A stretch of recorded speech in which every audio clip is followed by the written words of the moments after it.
Que Jesus nos abençoe a todos, nos inspire a cada um e que sejamos todos guardados junto dele, em paz.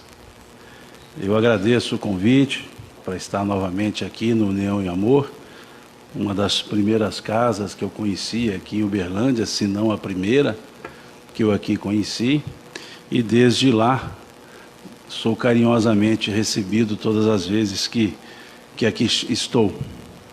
E para mim é uma alegria estar aqui de volta. O André fez um comentário, há 30 anos, ele me conheceu na evangelização da infância. Eu tinha lá meus 4, 5 anos. E André, ao falar isso, realmente é um tempo que nos é muito caro, uma época muito, muito importante para a nossa região. E citar o Honório traz também boas lembranças.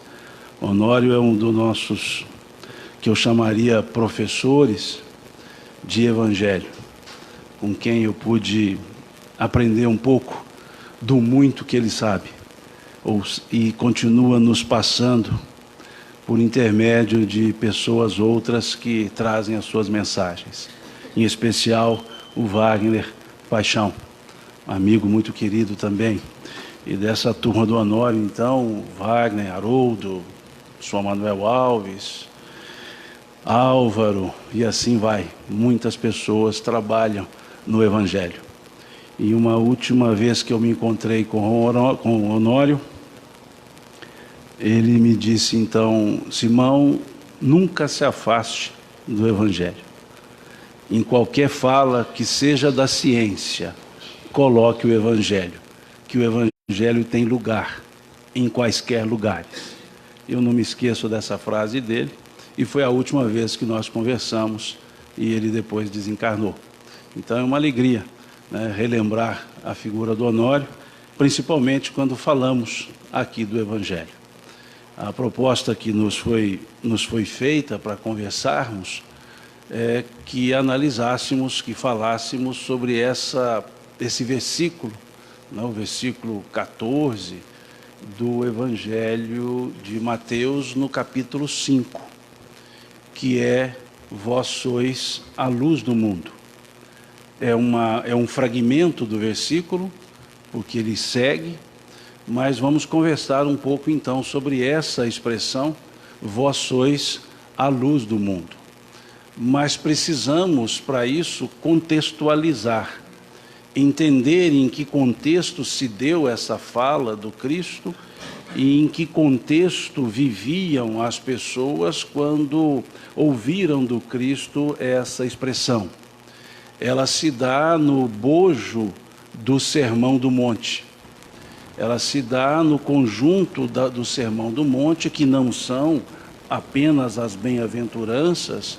O evangelista Mateus desenvolve esse sermão nos capítulos 5, 6 e 7 do Evangelho de Mateus, e ali ele é separado em bem-aventuranças, em uma outra parte que se analisa a lei, que Jesus vem dizer que não veio destruir a lei, mas dar-lhe o seu fiel, em outras traduções, verdadeiro cumprimento.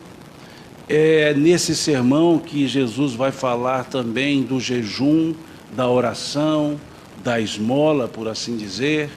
É nesse sermão que Jesus vai falar da solicitude pela vida, quando nos chama a atenção para os nossos reais interesses, quando ele diz: não vos preocupeis, não vos fatigueis pelo que haveis de comer, com o que haveis de vestir, pelo que haveis de beber, pois meu Pai bem sabe que precisais dessas coisas. Dizia ele: buscai primeiro o reino de Deus, a sua justiça, e essas outras coisas ser-vos-ão acrescentadas. Então é nesse sermão que Jesus fala dos juízos temerários, dos valores, das valorações ou não que damos às coisas. É nesse sermão que Jesus fala sobre a prudência, sobre a ousadia. Então é um sermão muito rico, que não se limita às bem-aventuranças. E nesse conjunto, então, que ele falava para todos, esse Sermão do Monte, ele fala, então, para os discípulos.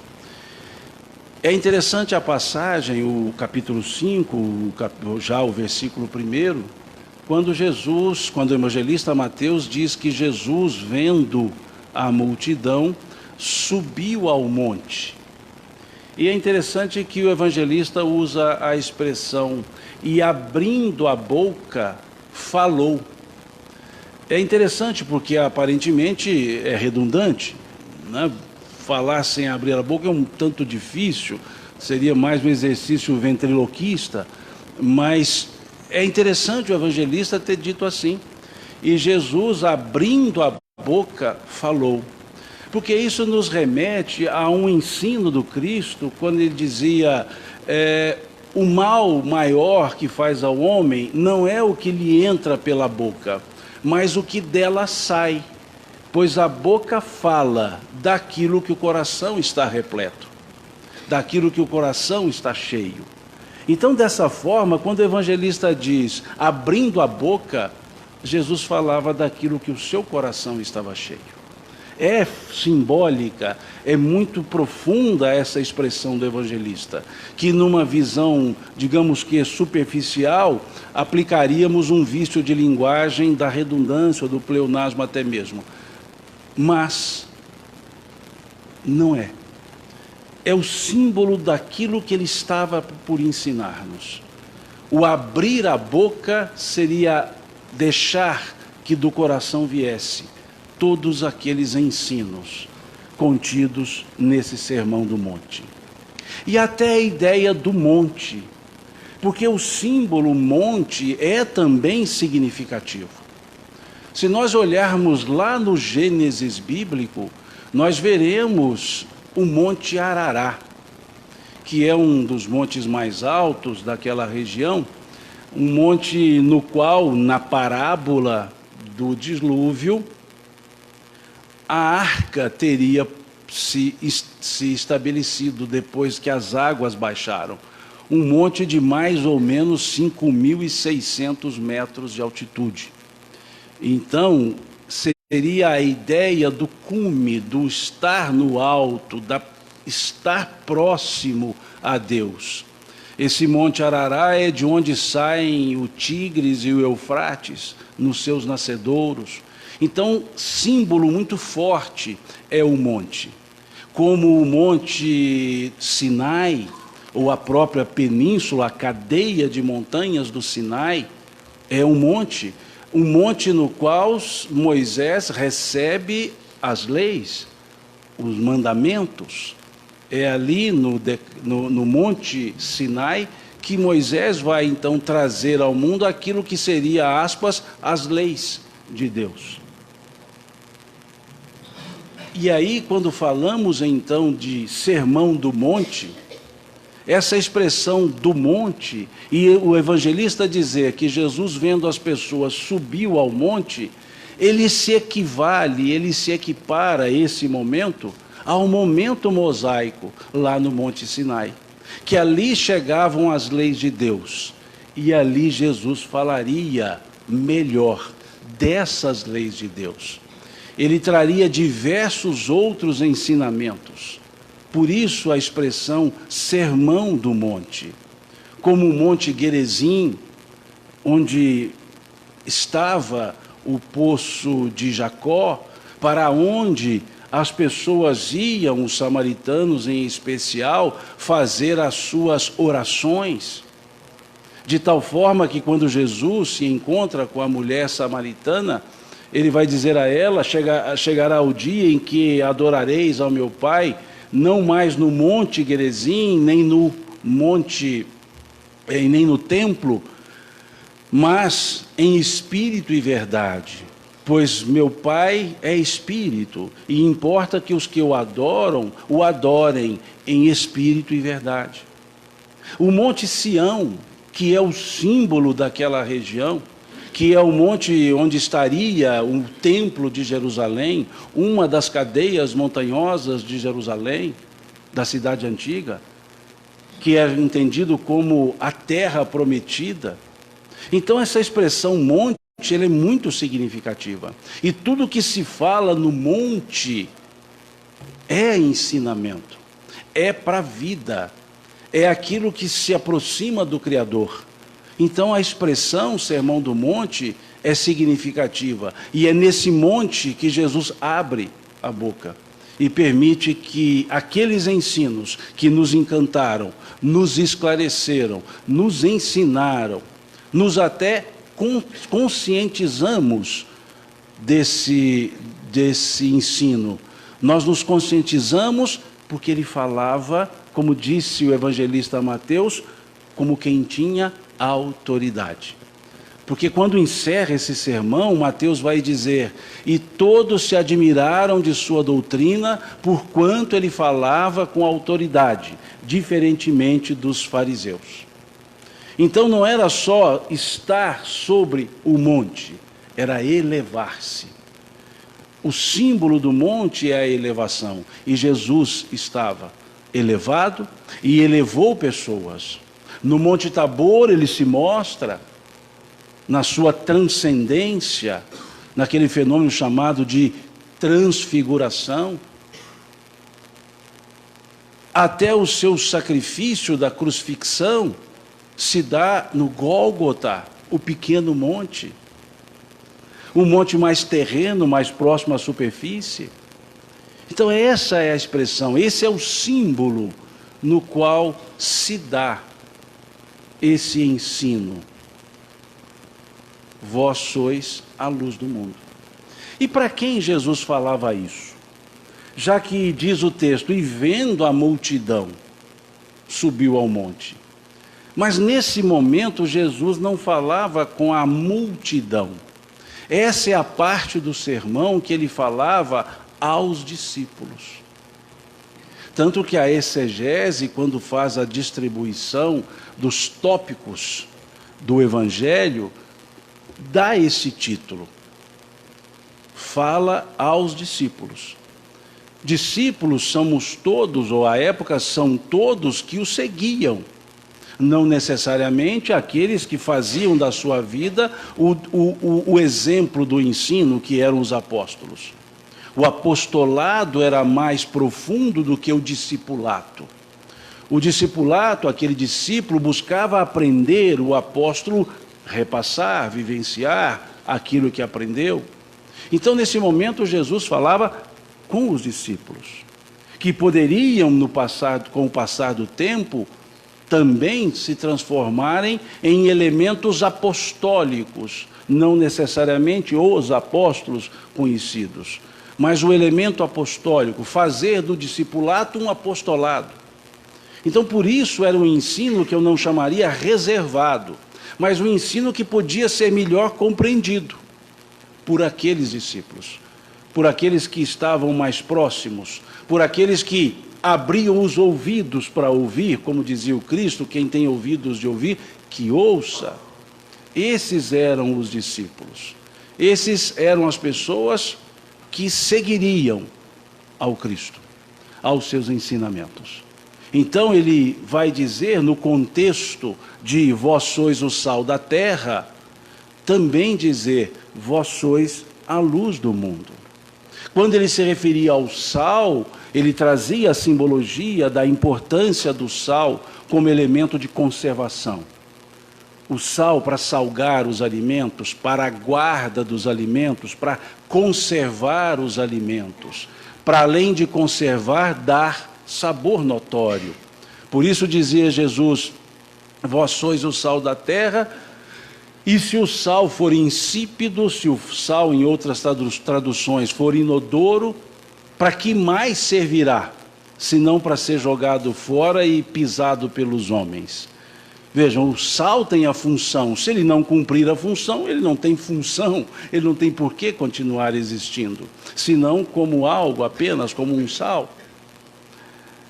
Assim eram os discípulos, tinham as suas funções, se eles não as exercessem, para que eles serviriam? Se não fossem para divulgar, para que serviriam? Então, ao mesmo tempo, quando nesse contexto de dizer que eles eram os conservantes da vida, aqueles que conservariam os ensinos, ele também vai chamar a atenção para a expressão, para a importância não pessoal, mas a importância da missão que eles tinham. Então ele foi dizer: vós sois a luz do mundo. Não se edifica uma cidade no alto do monte para ficar escondida, para não ser vista. Evidência. Não a evidência pessoal. Mas seguindo a ideia honoriana, como aqui foi dito pelo André, a ideia da análise que Honório carinhosamente chamava de evangelho miudinho, ou estudo minucioso do Evangelho, se assim quisermos, numa linguagem mais elaborada, menos amineirada, nós precisamos avaliar essa expressão, os componentes dessa expressão. Vós sois a luz do mundo. O que é vós? Um pronome pessoal, óbvio, um pronome pessoal do caso reto. Vós. Segunda pessoa do plural, que de certa forma já está indo para o anonimato, já está sendo desprezado, quase não mais se usa essa segunda pessoa do plural. Mas é a linguagem ainda utilizada nos elementos litúrgicos, a linguagem culta, mais profunda, e ela tem um significado, porque nós temos o plural e o singular, nós temos a segunda pessoa do singular, que é o tu, e nós temos a segunda pessoa do plural, que é o vós. E até disseram: para que as duas? Fiquemos só com uma. E acaba que está ficando só com o tu. Mas o que é o vós? Vós é a segunda pessoa do plural, mas pode ser singularizada. Quando nós observamos a linguagem dos textos bíblicos assim traduzidos, eles são traduzidos na segunda pessoa do plural. Se nós olharmos o Pai Nosso, que está no capítulo 5 do Evangelho de Mateus, nós mesmos dizemos: Pai Nosso que estais no céu, nos céus. É plural os céus. Pai Nosso que estais é a segunda pessoa do plural. Mas, no entanto, estamos falando de Deus, que é singular, que não é mais de um. Vejam que trouxemos a segunda pessoa do plural para identificar o singular, o único, Deus. Então, quando se fala a segunda pessoa do plural, é porque se fala para muitos. Mas quem ouve, ouve de per si, ouve sozinho. É a segunda pessoa do plural, é utilizada para dizer: isso é para todos, mas nem todos obtêm. Só aquele que tiver ouvidos para ouvir. Por isso, quando se traduz na linguagem de hoje, há que se respeitar esses elementos, por assim dizer, gramaticais. Há que se respeitar a semântica contida em cada um deles. E aí, quando se traduz para você, você é a identidade pessoal caracterizada. Vós é uma coletividade individualizada, aparentemente paradoxal. Mas quando dizemos vós, é porque são todos. Ele falava para os discípulos. Então, quando ele dizia vós, a pessoa ouviria tu. Porque cada um ouviria sozinho. E cada um interpretaria, sentiria, faria sozinho. Isso é o vós. Por isso a importância de se respeitar a gramática. Em vez de tornarmos culto, nós estamos tirando isso. E veja a diferença. Se estivesse traduzido como você é a luz do mundo, ou vocês são a luz do mundo, não teria a mesma característica simbólica. Não teria a mesma profundidade semântica. Então, desculpe-me se está dando uma aparência de aula de gramática, mas não é. É apenas para entender o significado desse pronome. Vós. O pronome que significa de quem se fala. O eu, o nós, é o pronome para si mesmo, embora do caso reto ele tenha um aspecto reflexivo. Mas o vós não. O tu não. O tu é individual, falo só com esse. O vós, falo com todos, mas cada um recebe por si. Então ele dizia, vós sois a luz do mundo. Usou o vós. O que é o sois? O que é o verbo ser? Vejam que a expressão, vós sois a luz do mundo. Não houve outro verbo. Nós temos os chamados verbos de ligação, ser, estar, ficar, permanecer. São verbos utilizados para conexões, conectar quem age, o sujeito, com a sua qualidade, o seu predicado, para estabelecer as funções predicativas de qualidade, para dar característica ao sujeito. Sem o verbo de ligação não se constrói. Mas é preciso perceber que o ser, o verbo que ali está, ele significa, na estrutura dos verbos de ligação, estado de permanência. Diferente do estar, do ficar, do permanecer, que são temporalidades, que tem uma temporalidade, é um momento, é uma circunstância. Mas o verbo ser é uma essência. Então ele não disse, vós estão com a luz, estáis com a luz, desculpe, vocês estão, vós estáis com a luz. Não, ele disse, vós sois a luz. É uma estrutura perene, é essência, presente do indicativo. Vós sois. Não é sereis, ou fostes. É presente do indicativo. É aquela estrutura do momento que continua, que é real. Então ele diz, sois. Ele não vai dizer sereis para um futuro, para depois no futuro. Não, é agora. Como ele dizia para outras pessoas, segue-me agora. Não tem o senão, não tem o depois. Senhor, deixa primeiro eu guardar o trigo no celeiro. Jesus respondia, hipócrita, melhor dizendo, tolo. Antes que guardes o trigo no celeiro, tua alma será pedida. Senhor, deixa primeiro que eu enterre meu pai. Deixai aos mortos o cuidado de enterrar os seus mortos. É o hoje, é o agora. É para nos falar da importância do momento. Quanto nós perdemos de oportunidade porque deixamos para começar amanhã. Porque sempre mudanças de condutas têm que ser a partir de amanhã. Por que dietas precisam começar na segunda-feira? Por que tem que ser segunda-feira e não agora? Não, é para dar um tempo para eu me despedir. Tolo, será pedido tua alma. Vejam. Então essa é a essência do sois. É para dizer, vocês não são perfeitos, mas são as pessoas com as quais eu conto. Em outras palavras, é isso que ele estava dizendo. Ele já havia chamado a atenção para dizer, sal da terra.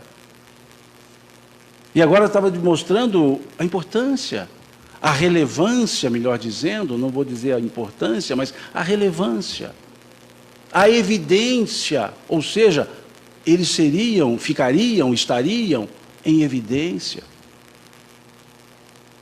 E era naquele momento, a partir, melhor dizendo, daquele momento. Por isso, presente do indicativo, sois. Vós sois a luz do mundo. Artigo definido, a. Vós sois a. Ele não diz, vós sois uma. Não é uma qualquer luz. Vós sois a. Aquela luz determinada, e não quaisquer luzes. não quaisquer outras coisas. Nós usamos o artigo definido quando temos a definição daquilo que vai ser indicado. É o que determina a condição de substantivar a palavra. Eu também estou me achando aula de português. Mas não é. Tampouco sou professor de português, sou um reles aprendiz que erro muito.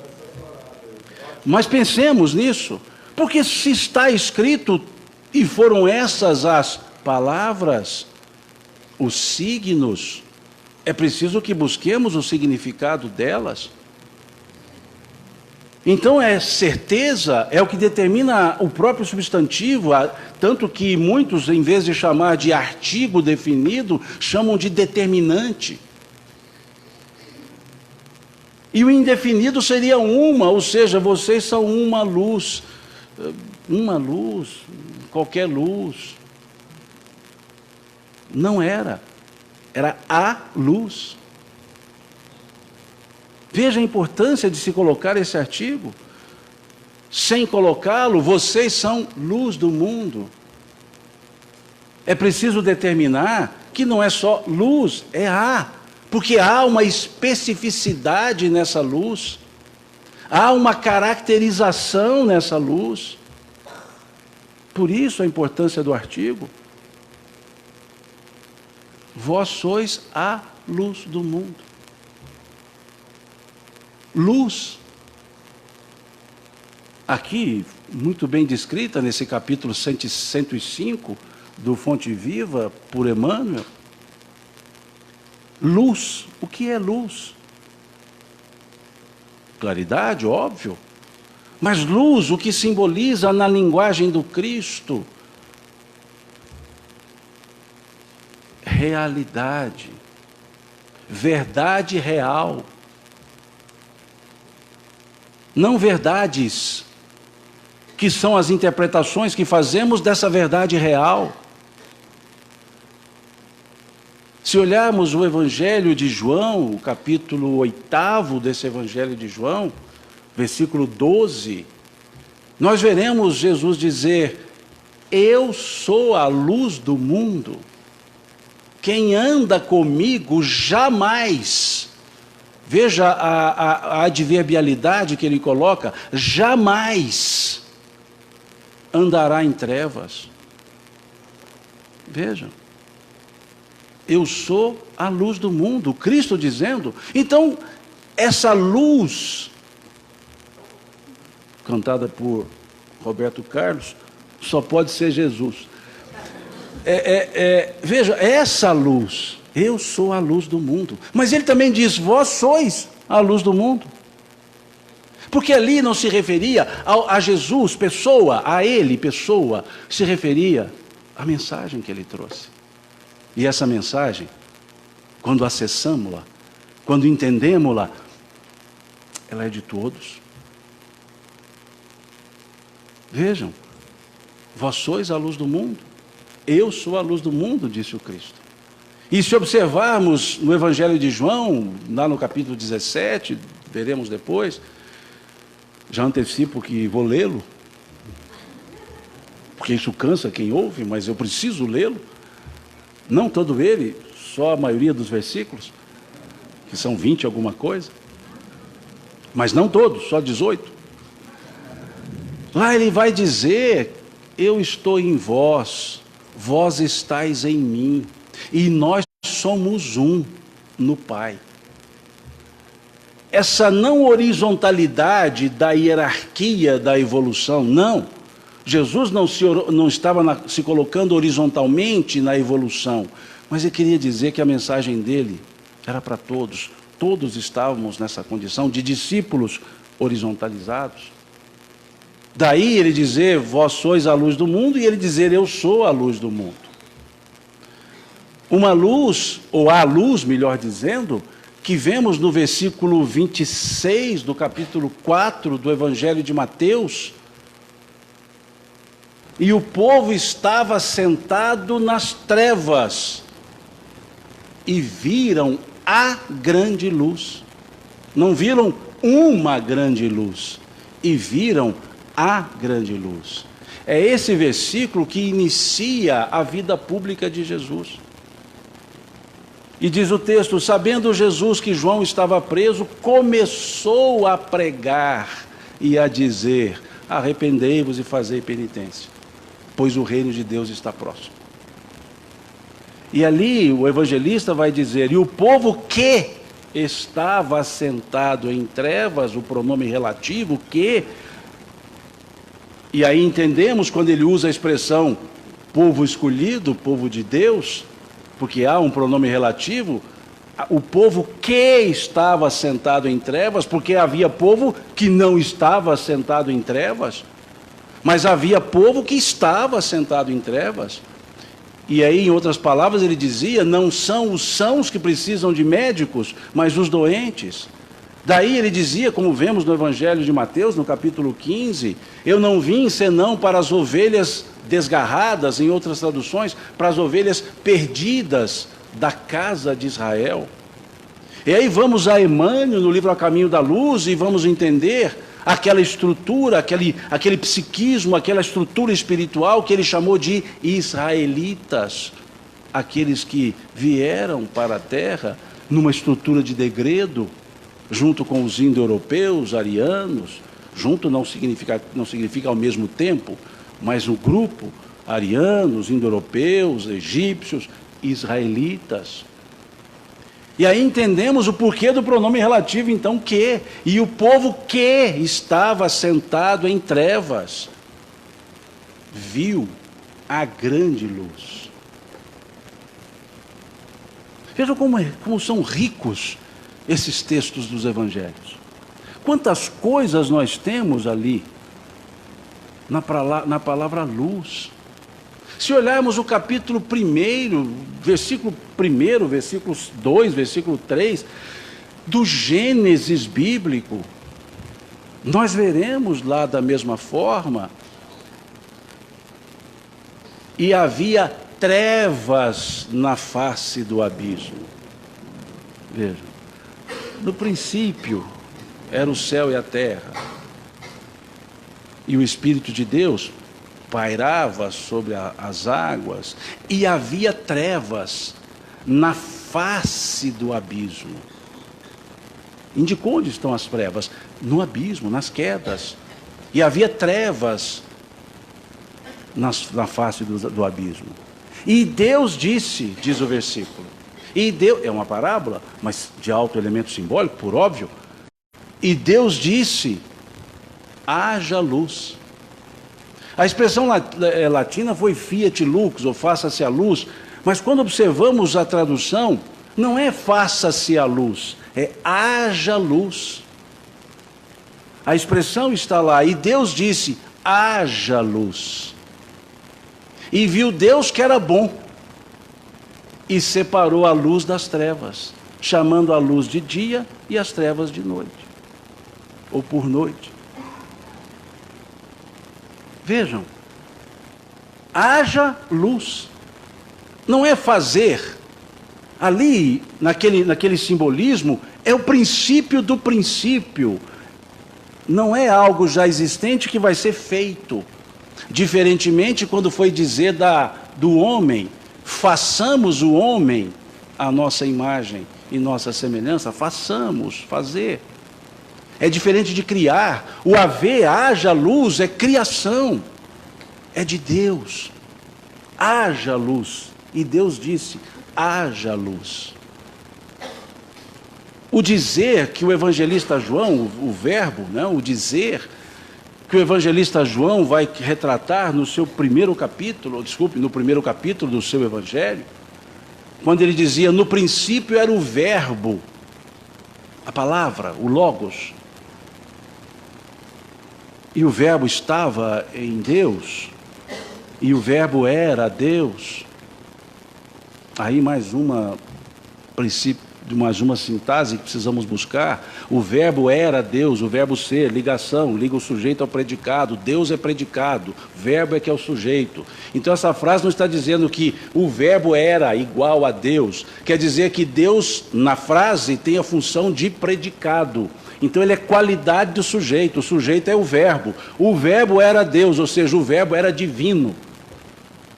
E não era Deus no sentido de um e outro são as mesmas coisas. Ali, na análise sintática, Deus não é o substantivo, Deus é o adjetivo, ele é o predicado. Então vejamos, o verbo era Deus, ou seja, o verbo tinha características divinas, o verbo era divino, porque era a palavra, o verbo. E acrescenta o evangelista, tudo que foi feito por causa do verbo.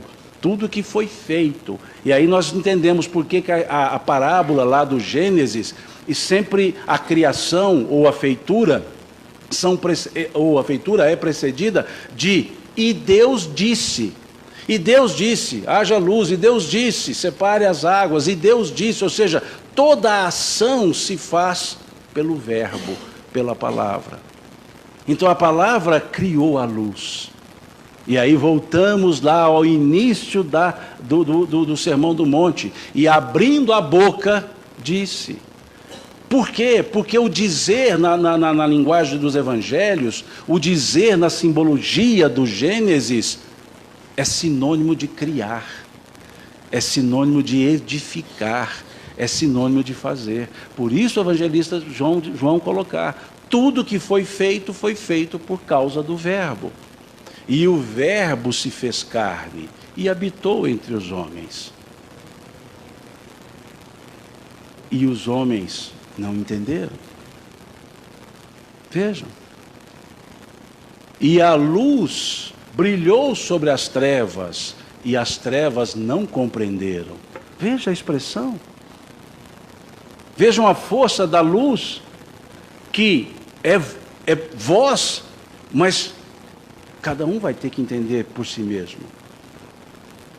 E as trevas não a compreenderam. Olha que interessante. Nem todo aquele que diz Senhor, Senhor, entrará no reino dos céus, disse o Cristo. Muitos são chamados, poucos os escolhidos, disse o Cristo. Então essa luz brilha, mas as trevas não compreenderam.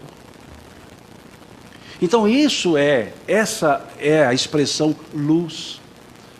Vós sois a luz do mundo. E aí temos o artigo preposicionado do. Vós sois a luz do mundo. Do, de mais o, do. Uma preposição com artigo definido. Do mundo. Do indicador de lugar. Ou seja, onde que essa luz vai estar? Onde essa luz permanece? Para onde ou aonde essa luz vai? Esse é o do. Vós sois a luz. Mas luz de quê e para quê? Luz do mundo. Do. Está dizendo qual o lugar. E qual é o lugar? O mundo. Vós sois a luz do mundo. O que é mundo? Quantos mundos nós temos? Segundo a questão 85 do Livro dos Espíritos, temos só 2. O mundo espiritual e o mundo material.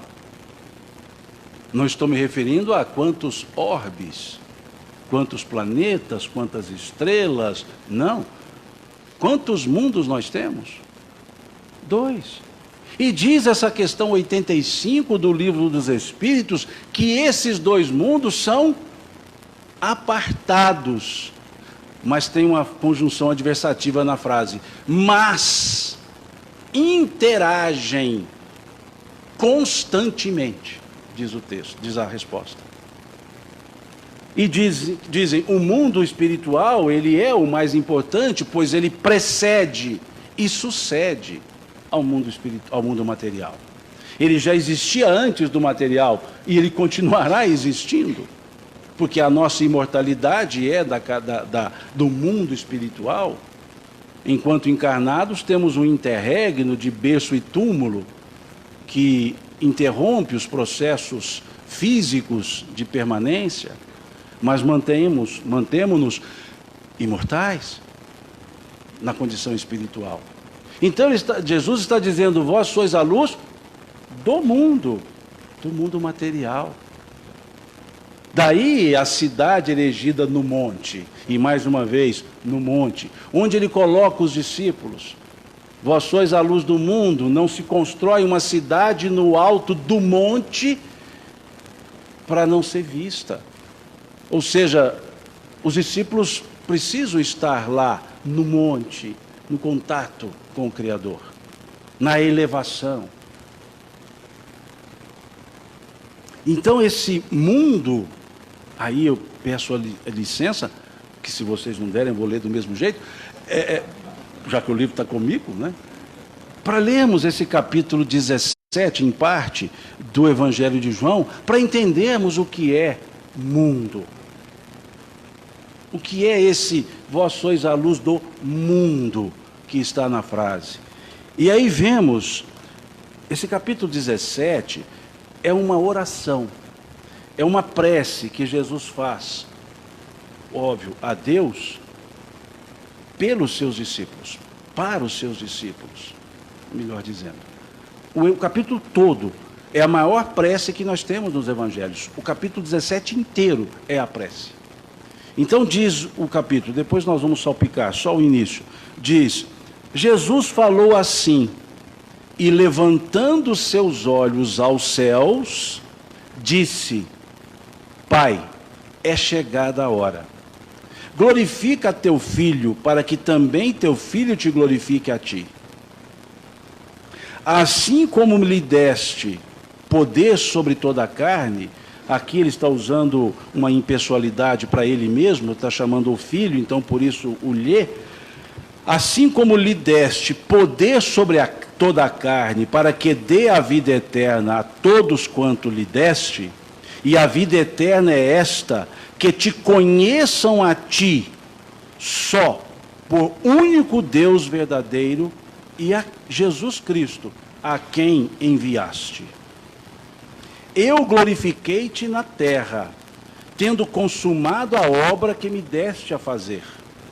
E agora, glorifica-me tu, ó Pai, junto de ti mesmo, com aquela glória que tinha contigo antes que o mundo existisse. Vejam, com aquela glória que eu tinha contigo antes que o mundo existisse.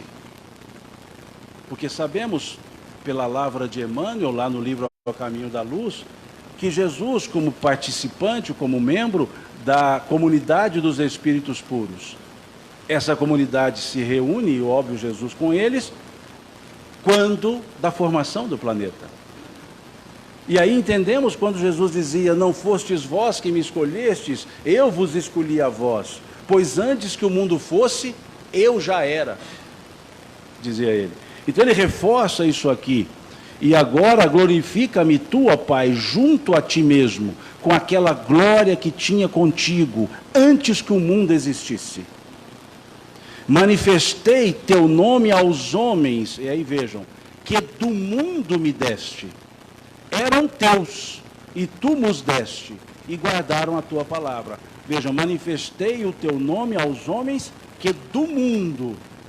Ele está se referindo ao mundo material, que do mundo me deste. Vejam.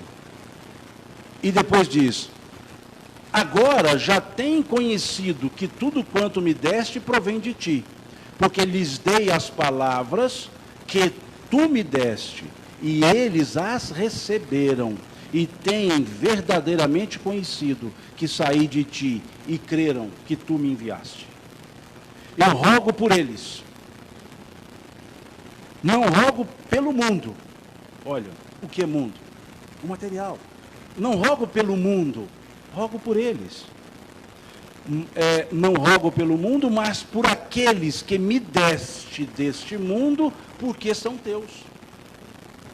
Vejam que poesia é essa prece dele. Depois ele continua: E todas as minhas coisas são tuas, e as tuas coisas são minhas, e nisso eu sou glorificado. E eu já não estou mais no mundo.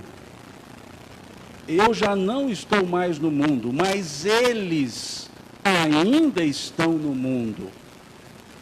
Eu vou para ti, Pai Santo. Guarda em teu nome aqueles que me deste, para que sejam um, assim como nós o somos. Estando eu com eles no mundo, vejam, estando eu com eles no mundo, guardava-os em teu nome. Tenho guardado aqueles que tu me deste, e nenhum deles se perdeu, senão o filho da própria perdição, para que a Escritura se cumprisse. Veja que interessante. Mas agora vou para ti, e digo isto no mundo. Vejam, agora vou para ti, e digo isto no mundo, para que tenham a minha alegria completa em si mesmos.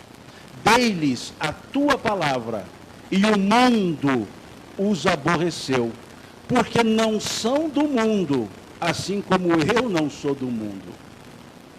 Não peço que os tires do mundo, mas que os livres do mal. Não são do mundo, como eu do mundo não sou.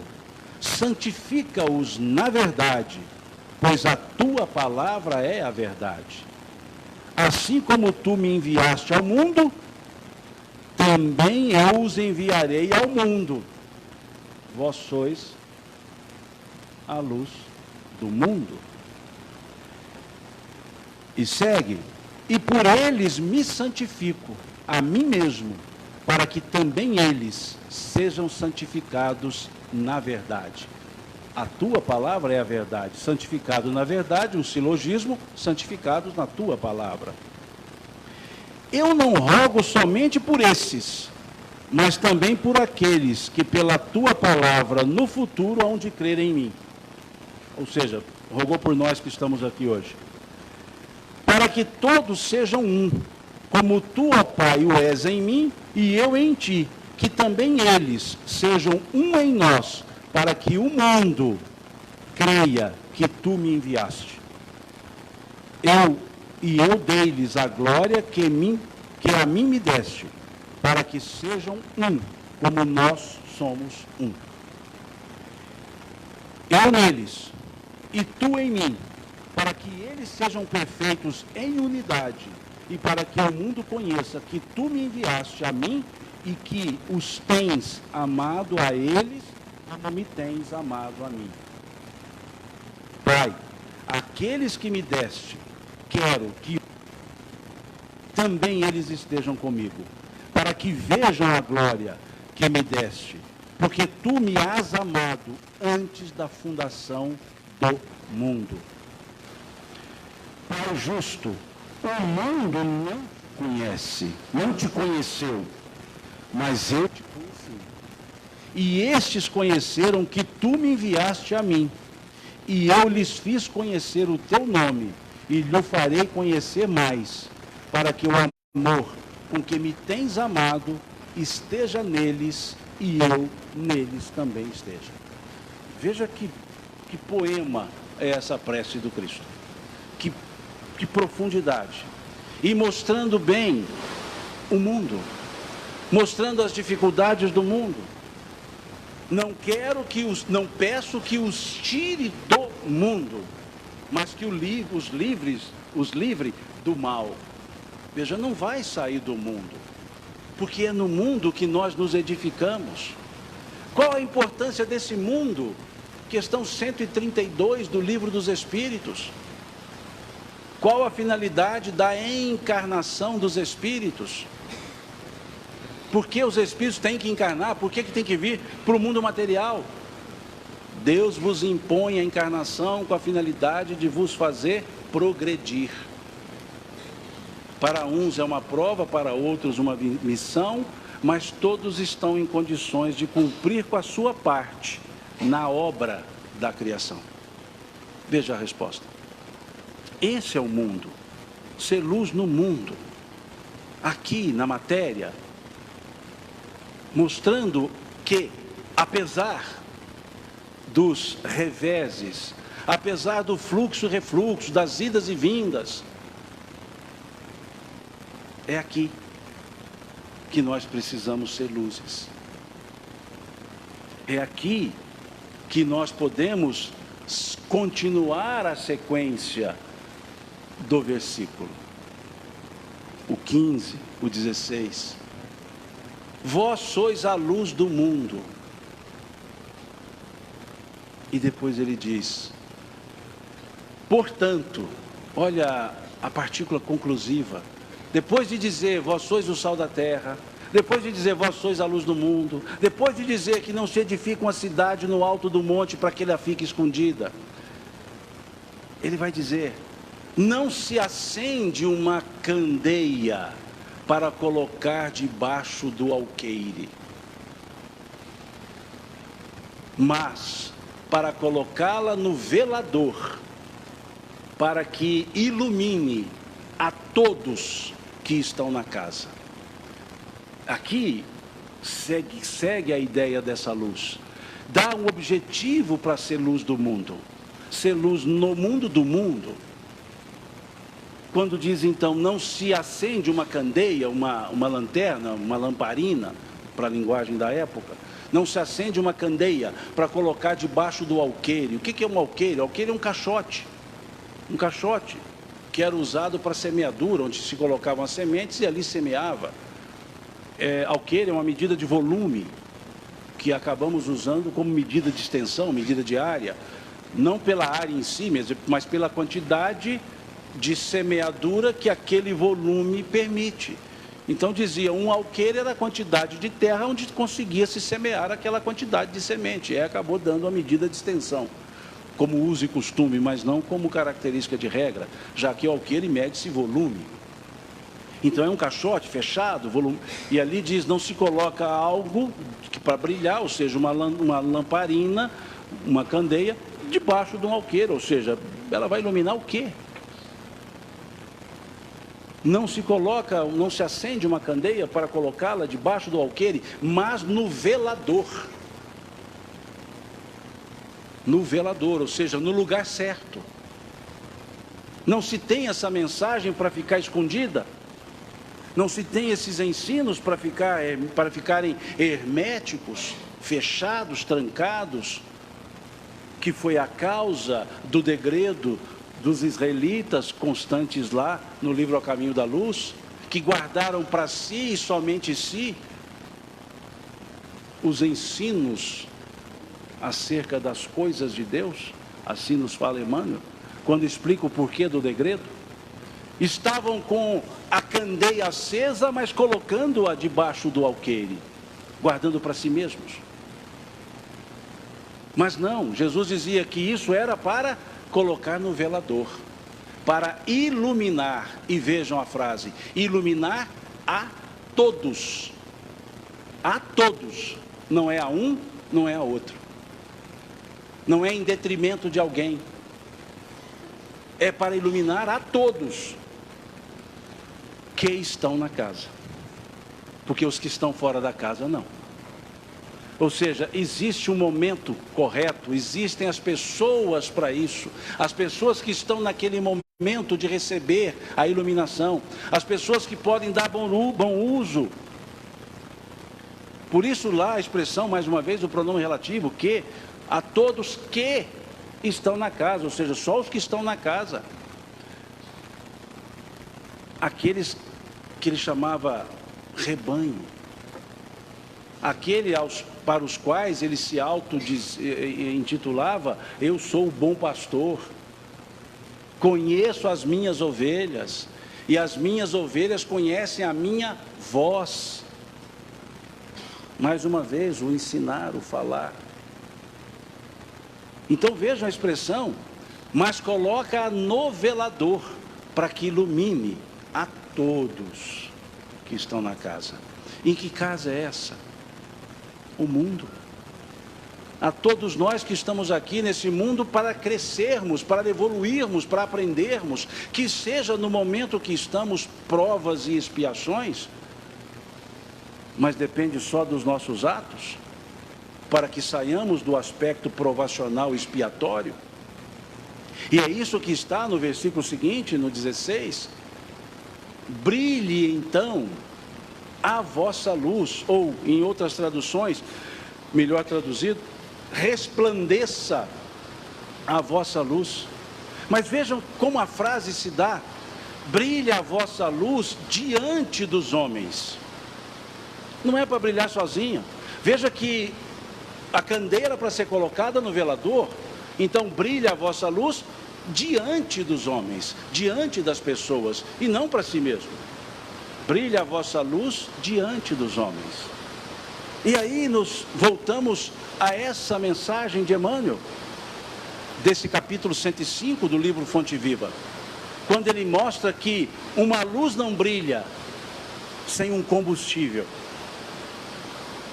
sem uma fonte de energia. Diz aqui Emmanuel. E o que significa isso? Brilha a vossa luz. Para essa luz brilhar tem que colocar um combustível. E diz ele aqui que a luz brilha queimando o óleo do pavio. Diz ele nessa mensagem. Queimando o óleo do pavio. O que quer dizer isso? Esforço. A luz não brilha por brilhar, ela é fruto do esforço. Ela é fruto do trabalho que empreendemos. Ela é fruto daquilo que está no item 4 do capítulo 17 do Evangelho segundo o Espiritismo. Reconhece-se o verdadeiro espírita pela sua transformação moral e pelos esforços que empreende no sentido de domar suas más inclinações. Esforços. Vejam, é isso que Emmanuel diz aqui nessa mensagem, quando ele coloca: a chama da candeia gasta o óleo do pavio.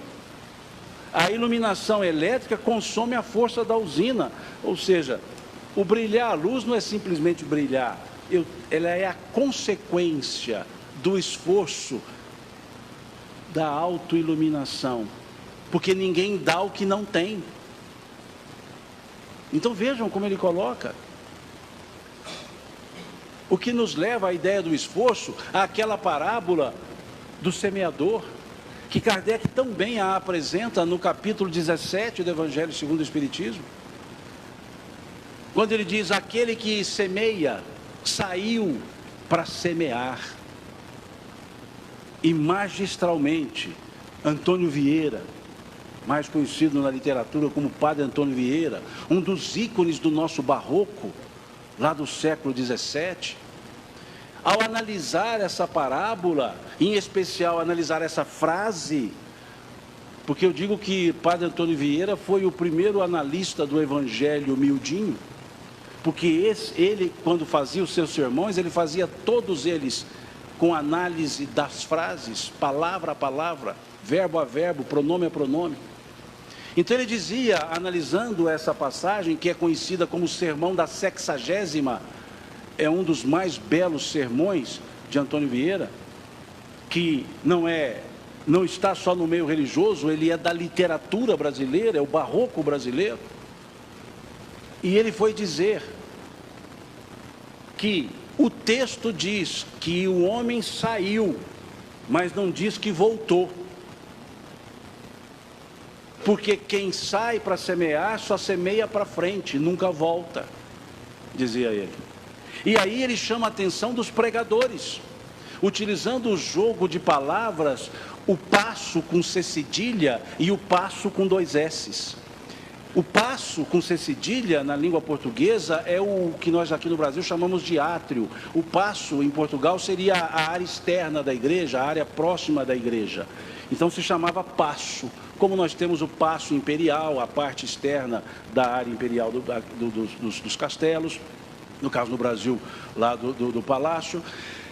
Então ele dizia que há pregadores de passo com C cedilha e há pregadores de passos com 2 S's. Os de passo, ele dizia, que ele fez esse sermão em Portugal, ele dizia: os de cá têm mais passo, os de lá, ou seja, os que vão para a colônia, têm mais passos. E aí ele diz: quando da colheita há que se contar os grãos, mas há também que se medir os passos. ou seja, o esforço. Olha que coisa interessante, olha que análise perfeita de Antônio Vieira, lá no século XVII, que poucos de nós conhecemos a profundidade. Esse sermão da 70ª é belíssimo, todo ele, palavra a palavra. Então veja, o esforço, brilha a vossa luz diante dos homens, mas para essa luz brilhar de fato diante dos homens, é preciso que seja fruto da evolução, e não se evolui, senão pelos esforços que empreende no sentido de domar suas más inclinações, que é o que está no item 4, lá do capítulo 17 do Evangelho segundo o Espiritismo. Brilha a vossa luz diante dos homens para que vejam as vossas boas obras. Vejam as vossas boas obras. Não é para que vejam as pessoas, é para que vejam as boas obras. As obras boas precisam ser mostradas, porque senão como serão conhecidas? O que nos leva à questão 932 do Livro dos Espíritos. Porque no mundo frequentemente os maus sobrepujam os bons em influência. Pela fraqueza dos bons, os maus são audaciosos, os bons são tímidos. Quando quiserem, dominarão. Brilha a vossa luz diante dos homens, para que vejam as vossas boas obras e glorifiquem a Deus que está nos céus, e não os autores das obras. Não é simples fazer isso. Não é fácil mostrar o bem sem se mostrar. É mais interessante nos mostrarmos, mas como somos muito humildes, nós não nos mostramos, nós pedimos que alguém nos mostre, porque aí nós vamos dizer, não, são palavras suas, você é muito bom, você que está dizendo. Em outras palavras, concordo com você, e ainda bem que você falou, porque se eu falasse ia ficar estranho. Nós somos tão vaidosos que queremos ser os mais humildes. Não nos contentamos em sermos humildes, temos que ser o mais humilde. E é uma disputa de humildade que eu nunca vi. É, aquela disputa de humildade. Não, sou muito pior do que você. Ih, que isso? Ah, você que não me conhece, eu sou 10 vezes pior, e assim vai. Destilação de vaidade travestida de humildade. Então é preciso perceber esse desafio de brilhar a luz diante dos homens, para que vejam as vossas boas obras e glorifiquem a Deus que está nos céus. Vossas obras, pronome possessivo do caso oblíquo. Vossas, mais uma vez, segunda pessoa, atrelado à segunda pessoa do plural, mas que cada um tem que resolver por si mesmo. Mas, no capítulo 6 do Evangelho de Mateus, Jesus faz uma observação sobre essa luz. Ele vai dizer: se a luz que há em ti, aí não é mais em vós, se a luz que há em ti for em trevas, quão grandes trevas serão. Podendo mostrar que essa luz se abafada, essa luz se envaidecida, ela pode ser trevas. Se a luz que há em ti for em trevas, quão grandes serão essas trevas. Com toda essa oportunidade, com todo esse conhecimento, com todo esse manancial de conhecimento que nos chega, melhor dizendo, como que essa luz não vai brilhar? Ou por que essa luz não vai brilhar? Ou de que forma essa luz não vai brilhar? Se nós não fizermos os esforços. Se nós não fizermos esses esforços para vencermos a nós mesmos.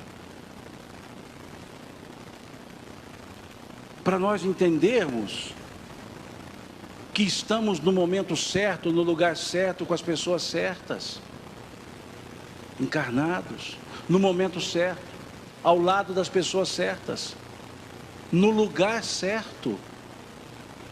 se não dão certo, ou se não dá certo, é porque não fazemos do jeito certo.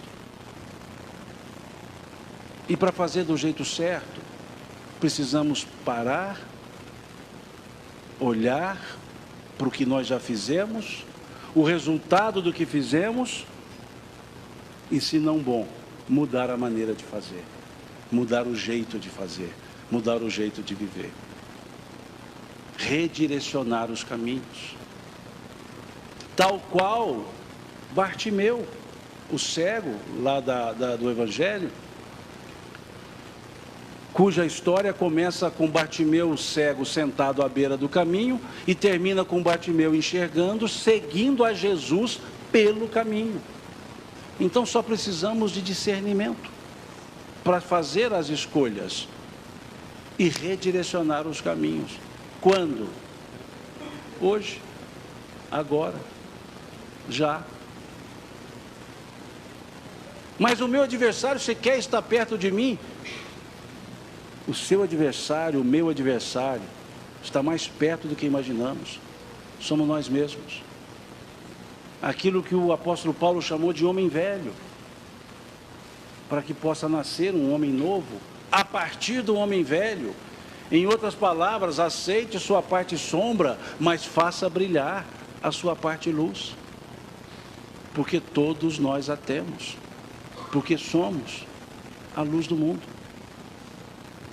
Mas que talvez estamos colocando-a debaixo do alqueire.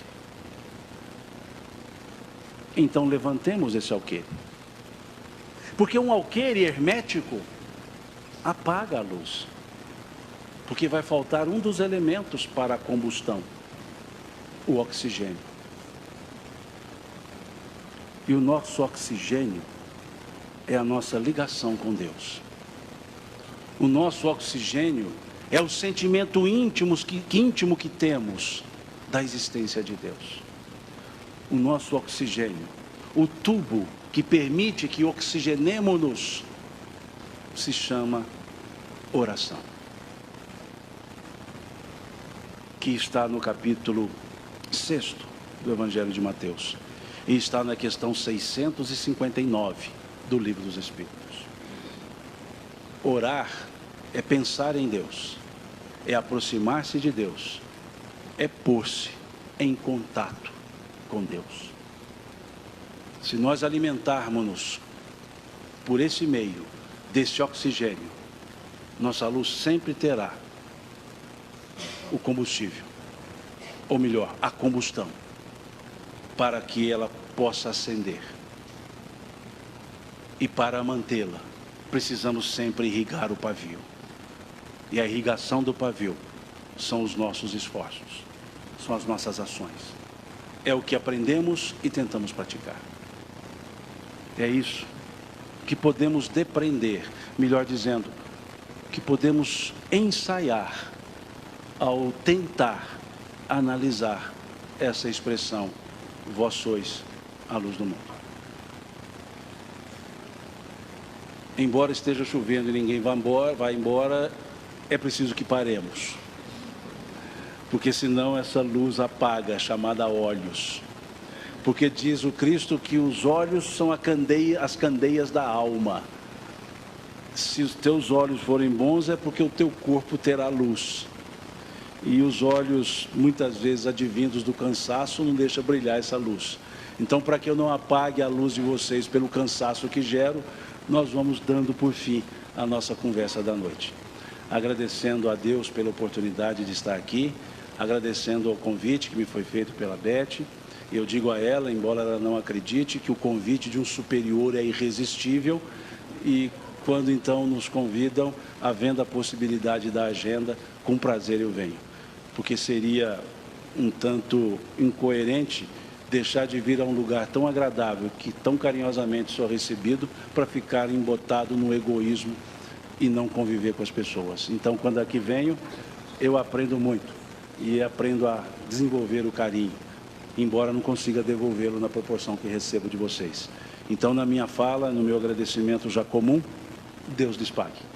Deus lhes pague por tudo isso, Deus lhes pague pela presença, Deus lhes pague pela atenção e que todos sejamos abençoados por Deus. Muito obrigado.